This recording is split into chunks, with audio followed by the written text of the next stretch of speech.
Saludos, os doy la bienvenida. Voy a seguir comentando algunas cosas de esta obra de Oswald Spengler, La decadencia de Occidente.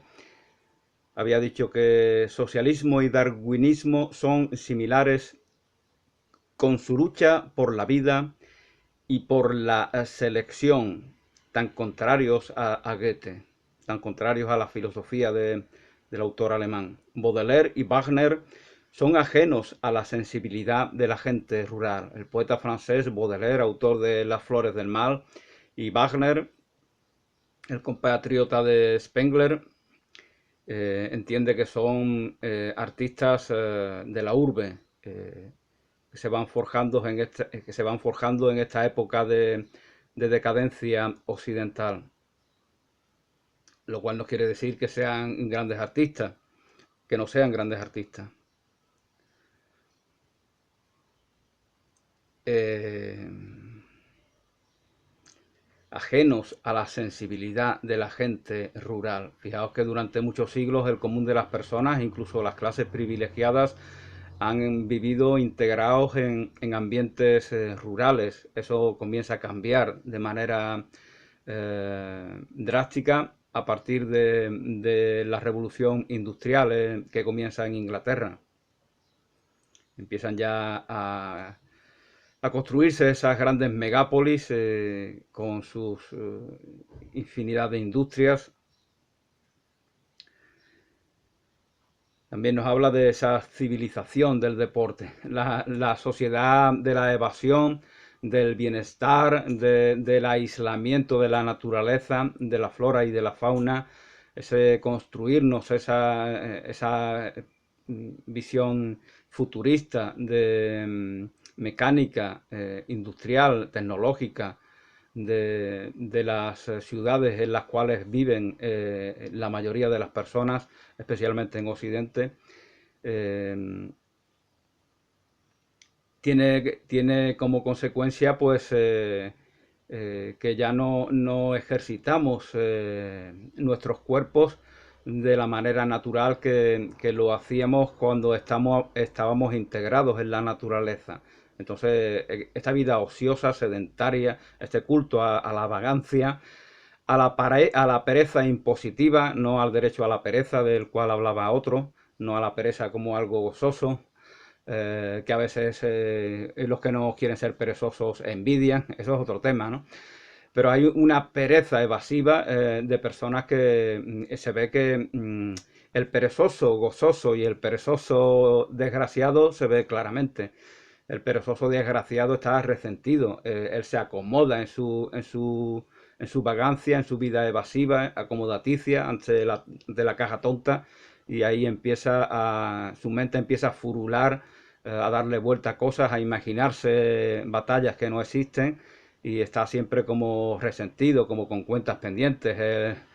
El perezoso del cuento de Anthony de Melo, del pescador feliz, es exactamente todo lo contrario. Él disfruta de la vida. Entonces, para compensar ese amodorramiento de nuestras capacidades físicas, pues nos apuntamos en gimnasios, por ejemplo, o algunos ni siquiera hacen eso, algunos el deporte es para verlo, ¿no? Es el circo, el deporte es un circo, se convierte en un circo el fútbol, en ese opio del pueblo, pero en el sentido más negativo. No en el sentido positivo al cual se refería Marx cuando aludía a las religiones. Las religiones son el opio del pueblo, el opio de los oprimidos, el opio de los desfavorecidos, el opio de los explotados. ¿Por qué? Porque les permite un consuelo, les aporta un consuelo a las injusticias que padecen. En este caso, este opio evasivo es lo que idiotiza desde mi punto de vista al rebaño urbanita, eh, que como le pasa a Baudelaire y Wagner, así lo comentaba Spengler, pues no comprende ya, no se ha divorciado, se ha segregado de la sensibilidad natural propia de la gente taciturna de los entornos rurales. A Roma no se la entiende sin considerar la economía. A Grecia sí. A Roma no se la entiende sin considerar la economía. A Grecia sí, dice Oswald Spengler.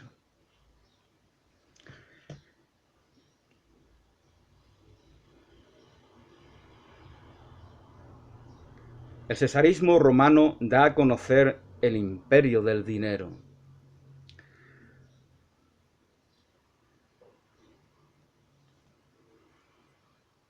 Los romanos se expanden explotando las debilidades de los pueblos que arrasaban. Los romanos están enfocados en, primero, su primera reacción es la de protegerse, pero llega un momento en el que se dan cuenta de que tienen mejores recursos bélicos que les van a permitir expandirse por todo el Mediterráneo y gran parte de Europa. Debido a esas debilidades, las mismas que encuentran los españoles, ¿no? Cuando llegan a América. Los españoles conquistadores pues tienen cañones, tienen infinidad de armamentos, tienen estrategias, mientras que los indígenas con los que se encuentran, pues lo que tienen es el temor de ver unas personas que súbitamente aparecen en su realidad cotidiana, como si se nos presentaran unos extraterrestres y nos quedamos paralizados. O sea, hay un choque brutal.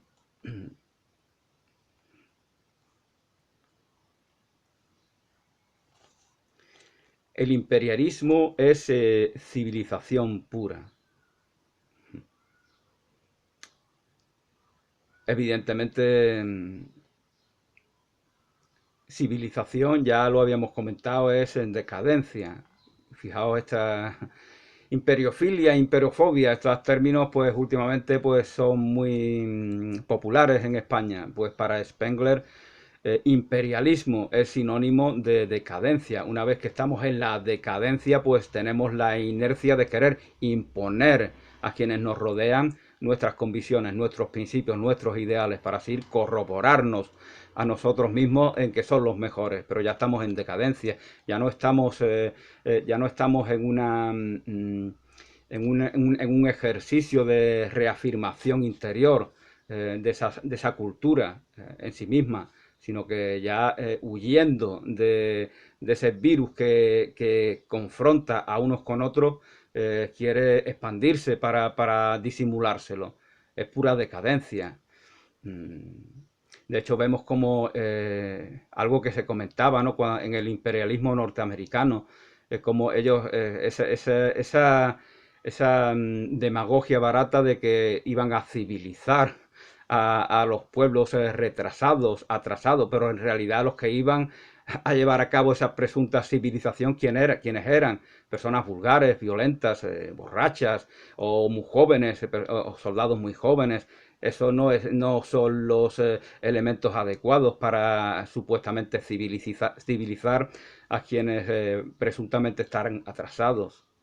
Lo que hacen en los Estados Unidos, por ejemplo en Filipinas, y es curioso que ni siquiera los filipinos lo recuerden, es asesinar a cientos de miles de inocentes por el mero hecho de hablar español, por ejemplo, incluidos muchísimos niños.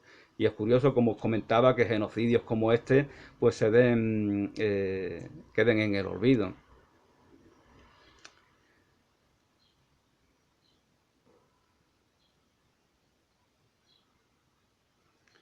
De Ptolomeo a Copérnico, los dos grandes astrónomos, el sistema tolemaico era el de corte terraplanista, que está volviendo a hacerse popular últimamente. Y luego, pues Copérnico, pues es el que descubre el sistema la concesión del universo, que más o menos va a ser la que va a perdurar hasta nuestros días. El Sol es el centro de nuestro sistema, en torno al cual giran los planetas, que son esféricos o aproximadamente esféricos. y por lo tanto la Tierra pues no es el centro del sistema solar y mucho menos del universo. De Ptolomeo a Copérnico, de lo preciso y previsible a una situación sin evidencias.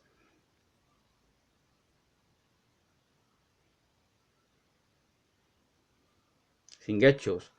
De lo preciso y previsible, el sistema tolemaico es un esquema muy reducido, un guión muy elemental,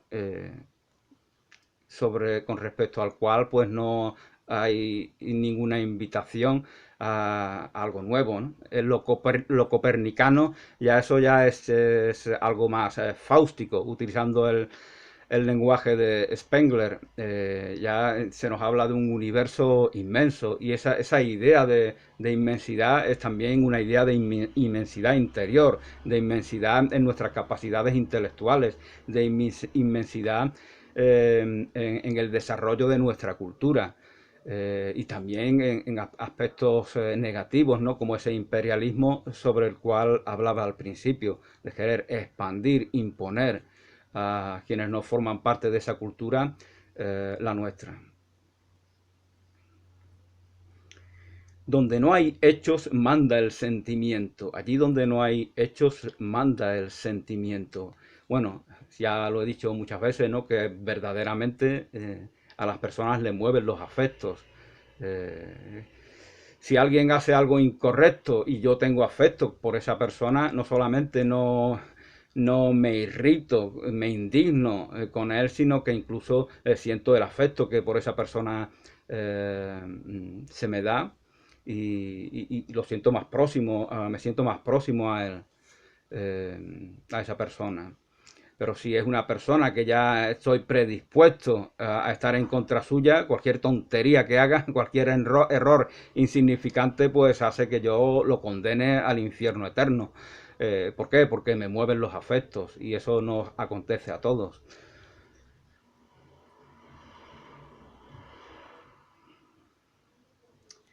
Y recordamos lo que decía, ¿no? Este paradigma copernicano es pasar de lo preciso y previsible a una situación sin evidencias, sin hechos. Por lo tanto, ya el sentimiento inevitablemente tiene que jugar un, tiene que tener un protagonismo, puesto que no hay unos hechos concretos a los cuales ceñirnos.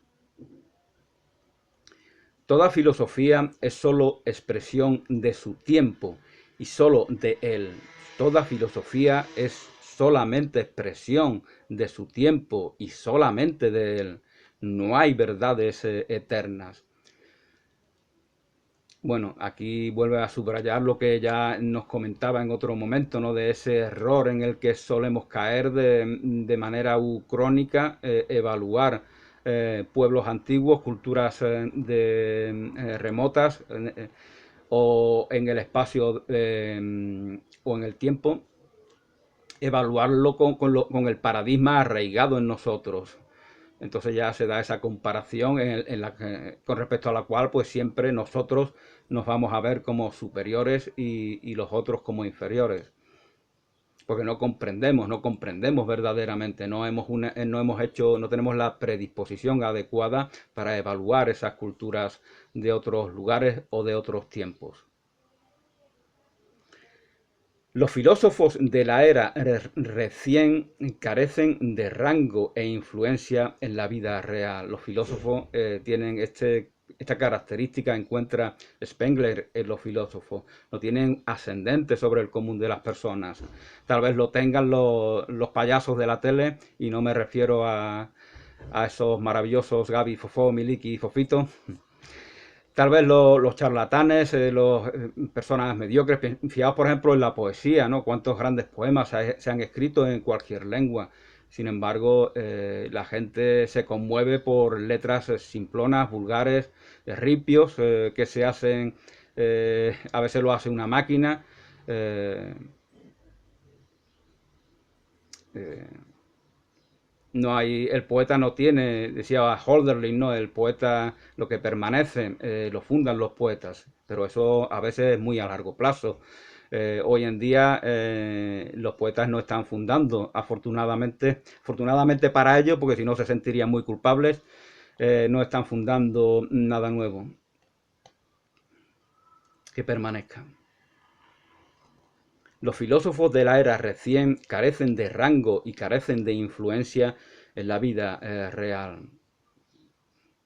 También se han apartado, los filósofos no son como Platón, no son como Séneca, no son como San Agustín, Tomás de Aquino. Eh, a medida que llega el Renacimiento, luego el racionalismo, el filósofo va creando de su disciplina una especie de burbuja aislacionista con respecto a la realidad en la que habita el común de sus semejantes. Entonces ya pierde la conexión con el mundo real, con la vida real, que no es que sea la verdadera, pero es la que vive en el común de las personas. Entonces no tienen influencia ética ni en ningún sentido sobre el común de las personas. Vemos los que defienden la ciencia. ¿Quiénes son los fanáticos que defienden la ciencia? Que invierten todo su tiempo en las redes sociales, en combatir terraplanistas y conspiranoicos. Muchas veces los que más defienden eh, el orden, la ciencia, el progreso son los más vulgares, los menos formados, porque ya es la rebelión de la masa, como decía Ortega. Ellos quieren sentirse importantes, sentirse importantes al verse como partícipes de ese rebaño de la religión del progreso. Pero esa religión del progreso no les incita a ellos a formarse, a tener un espíritu crítico, a la lectura, a la cultura. No les incita a eso. Por eso necesitan enfocarse en personas que ellos consideran inferiores, como pueden ser los terraplanistas, por ejemplo.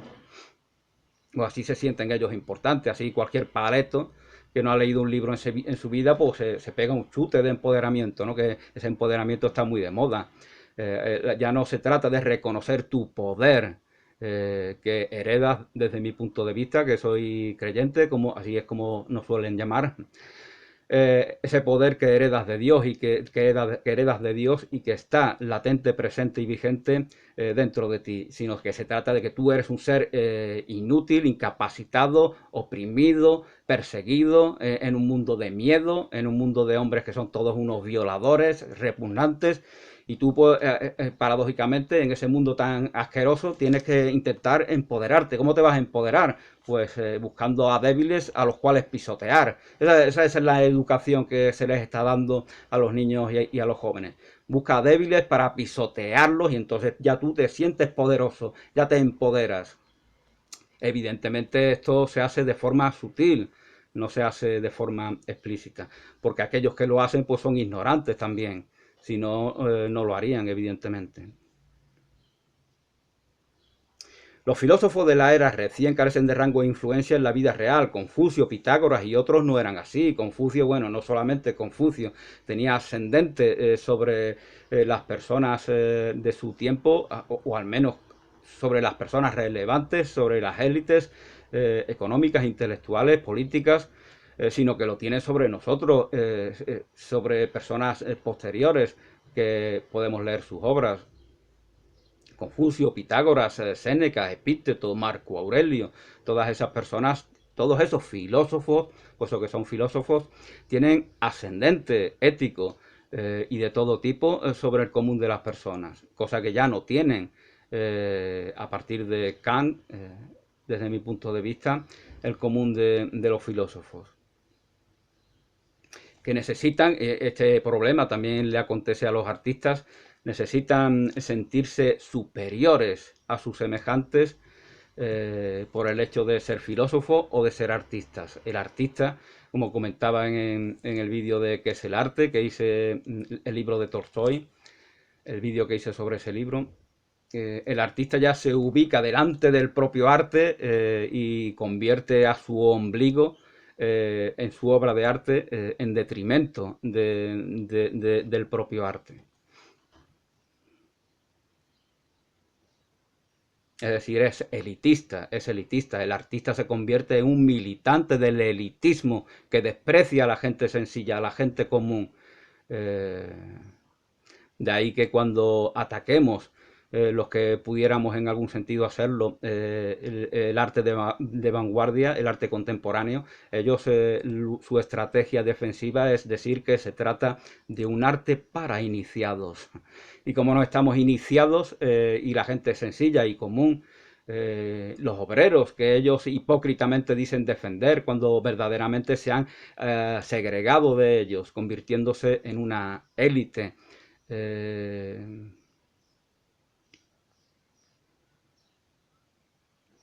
que se mete en su burbuja. Y como os comentaba, ellos hablan de esa iniciación, que es una parodia de la auténtica iniciación que hemos perdido. La iniciación como personas, como hombres, como mujeres, como padres, como madres.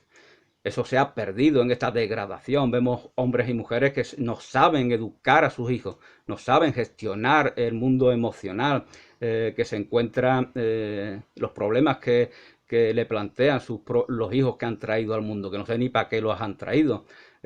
Nos quejamos de los pocos niños que nacen, menos deberían de nacer.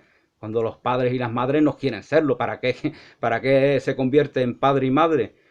Mujeres y hombres que verdaderamente ni saben, ni quieren, ni pueden, como sí que acontecía con nuestros padres, nuestros abuelos, nuestros bisabuelos, porque pertenecían a sociedades que se desenvolvían con unos patrones fijos. Ahora en esta realidad líquida se ahoga casi todo el mundo y no sabe, como Jesús de Nazaret, no sabe transitar por ese líquido, que sería saber resolver los problemas que se nos plantean.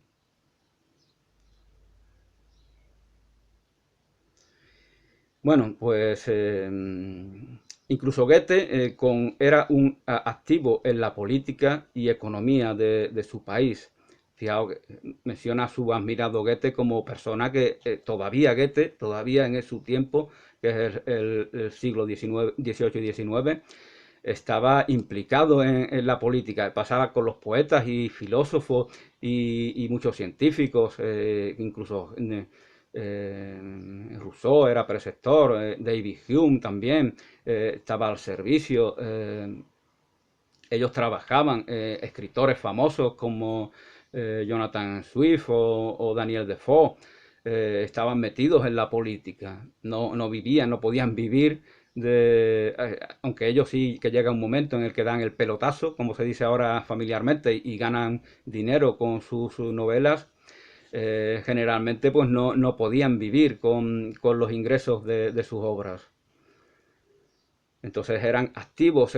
Cadalso, nuestro poeta y nuestro ilustrado natural de Cádiz, por ejemplo, por citar a alguien, antes de ser poeta y ser novelista y ser ensayista, era un militar y un político. Esa era su profesión. Fijaos en Esquilo, por ejemplo, que cuando fallece pide que en su lápida se recuerde las batallas o la batalla de la cual formó parte. Y no pide que se mencione sus grandes obras como los persas, y que miles y miles y miles de personas vieron representar y que tanto éxito, tanta reputación dio al propio Esquilo. Él lo considera un tema menor al hecho de como soldado defender a su país. Entonces Leibniz o Goethe incluso estaban metidos en política, nos recuerda Spengler, pero qué vergüenza y qué mezquindad los filósofos actuales. Son opinadores provincianos, son opinadores provincianos, ya no tienen conciencia del pueblo y de la realidad en la que viven sus compatriotas. Qué vergüenza y qué mezquindad los filósofos actuales, que simplemente son opinadores provincianos. La perspectiva de la raza ha sustituido a la de la rana, perdón. La perspectiva de la rana ha sustituido a las del pájaro, esa visión cenital de aquel, del auténtico filósofo que se sabe separarse para evaluar de manera objetiva aquello que precisa ser evaluado. La perspectiva de la rana sustituye a la del pájaro. Esto me recuerda el albatros justamente de Baudelaire, ¿no? Que dice ese albatros que simboliza al poeta, en un descuido suyo es maltratado por los pescadores que casi lo matan. Y dice Baudelaire que esas alas de gigantes del albatros, arriba en las alturas, no le sirven de nada aquí abajo en la mezquindad del mundo. Volar es para los pájaros, que cantaba Hilario Camacho. Prefiero un acueducto romano a todos sus templos y palacios. Bueno, hay acueductos romanos que son impresionantes por sus detalles, ¿no? Aquí en Cádiz pues tenemos uno que casi supera los 80 o 90 kilómetros y que lo construyeron hace 2000 años, más de 2000 años. Y es impresionante, ¿no? Como una distancia tan grande puede traer diariamente miles y miles y miles de litros para aquellos que vivían en los municipios más habitados como era Cádiz.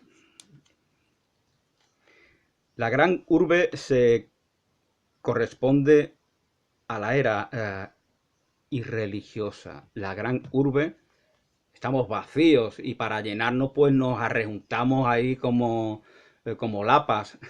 Nos pegamos como lapas en un espacio súper pequeño, luego viene el virus y acaba con miles y miles de nosotros sin problema, ¿no? Porque estamos todos arrejuntados en un espacio pequeño, es algo absurdo, ¿no? Ridículo. Nos aislamos supuestamente de la naturaleza en estas cárceles de cemento y eso es lo propio de la irreligiosidad. Y ya nuestras mentes piensan como ya emerge lo que yo llamo el residencialismo, que la gente vive en zonas residenciales, ni siquiera en los cascos antiguos llenos de historia, de tradiciones, de recuerdos, de templos, de palacios, de plazas llenas de acontecimientos importantes. Ya vivimos en zonas huecas, vacías, edificios lineales que están hechos solamente para ganar dinero a través de la venta que de ellos se hacen. Siempre me llamaba la atención, ¿no? Cuando vivía en mi ciudad natal, en Cádiz, como en el casco nuevo, hacía frío, hacía viento por todas las calles, iba al casco antiguo y el diseño de todas las edificaciones estaba hecho de manera en el que la temperatura aumentaba, el viento apenas se notaba, había como como si el que lo hubiera diseñado hubiera considerado mucho más aspectos que el meramente funcional, que el meramente mercantil. Entonces está muerto el pueblo, esa comunidad de personas que se conoce, como vemos todavía en algunos entornos rurales, donde casi todo el mundo se conoce, se saluda, donde hay celebraciones conjuntas.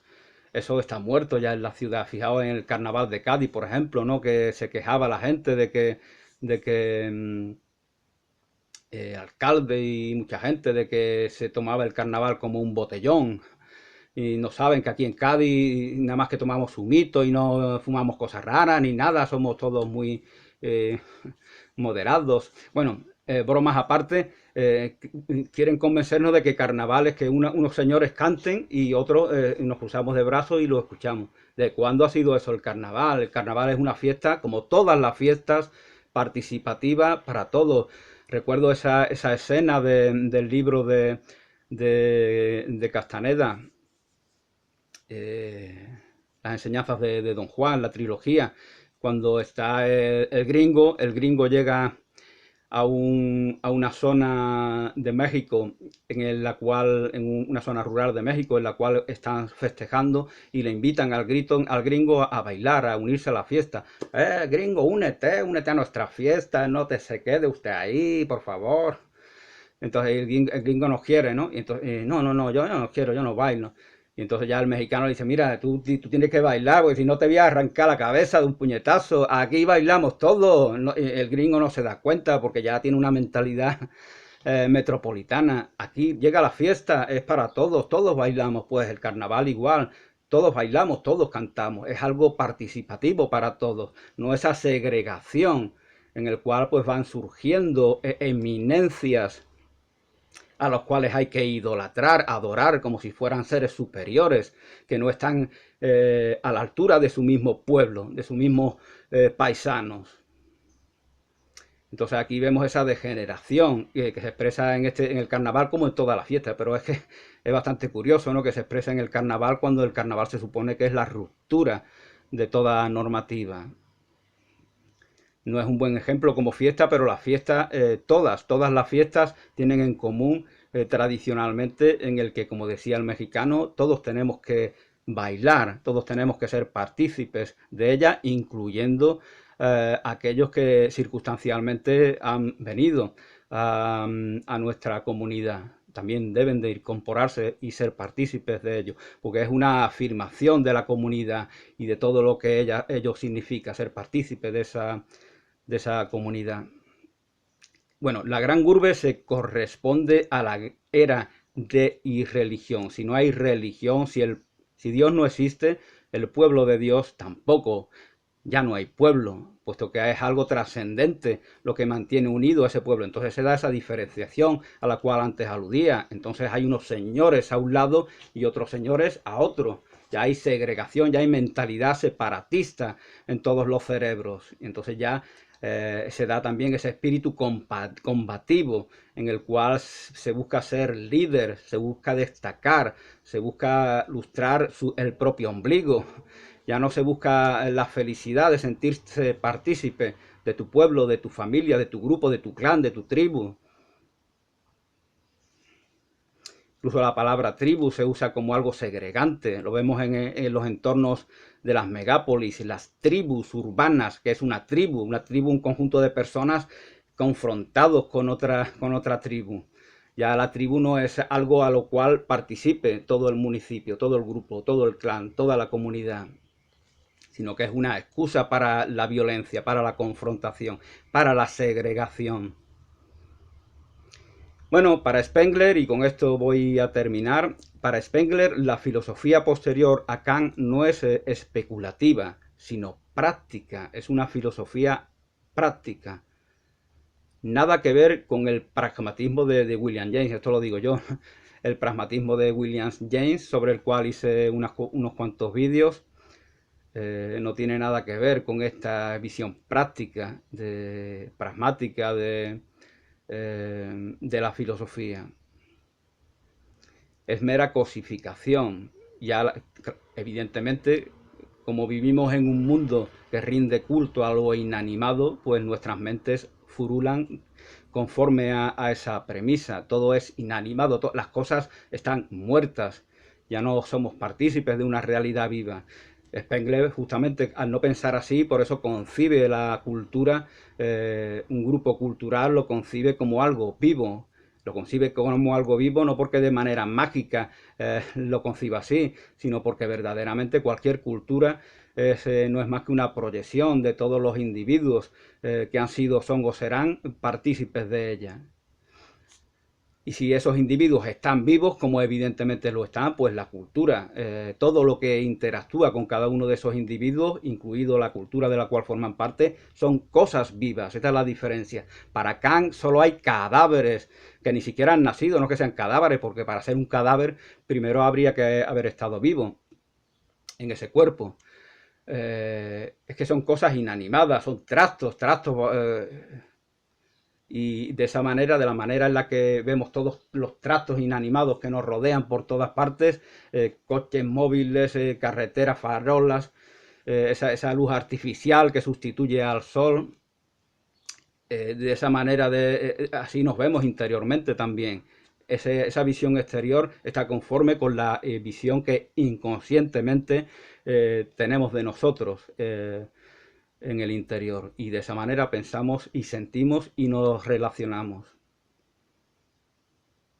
El malthusiano Darwin, el malthusiano de Malthus Darwin, entre otros, han transformado el espíritu que anima a Occidente. Bueno, pues aquí lo dejamos. Gracias y hasta una nueva oportunidad.